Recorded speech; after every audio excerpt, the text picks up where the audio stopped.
tekereje iyi ndirimbo nyibutsa gutekereza ku rupfu rw'uyu mukinnyi witwaga Diego Jota witavye Imana uyu munsi wa none. Akaba yari umukinnyi wa Liverpool uvuka mu gihugu cya Portugal, yaragize imyaka irenga 10 abana n'umugore we, ariko yaragize icyumweru kumwe ariko bakoze ubukwe, ariko uyu munsi ntakiri mu isi.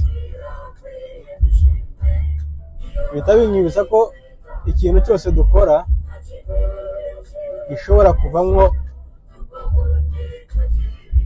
urupfu rwawe.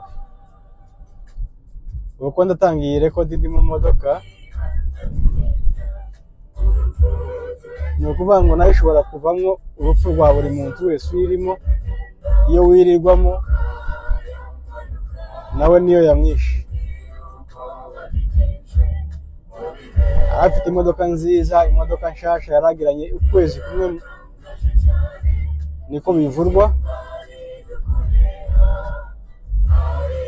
maze gukora ubukwe mu cyumweru gishize,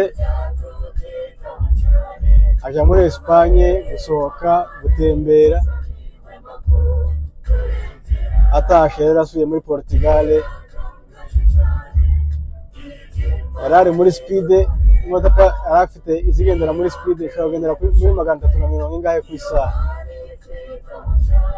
Agerageza kudepasa cyangwa se gutambuka, imodoka yari imbere yiwe, ipine ry'inyuma rivamo, imodoka ita umuhanda, abantu barapfa.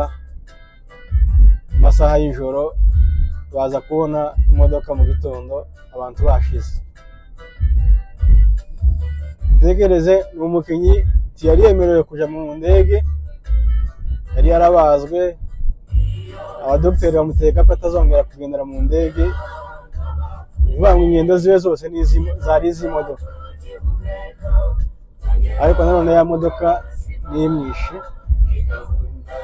Tekereza wowe ukiri mu isi ugifite ubuzima, urabukoresha gute? Ubyitwaramo gute? Koresha iminsi yawe neza ugifite ukiri muri iyi si, kuko utazi ejo n'ejo bundi uko bizagenda. Waba ukomeye uzapfa, waba woroheje uzapfa. Impfu z'abakomeye zisige isomo ku boroheje. Umenye ko nta ruswa ihaba yo gutanga ngo ureke gutambuka. Shima Imana wowe ukiriho, kandi iminsi utijwe uyikoreshe neza. Imana ibafashe. Twihanganishije umuryango wiwe, twihanganishije abafana ba Liverpool bose. Imana ibagirire neza.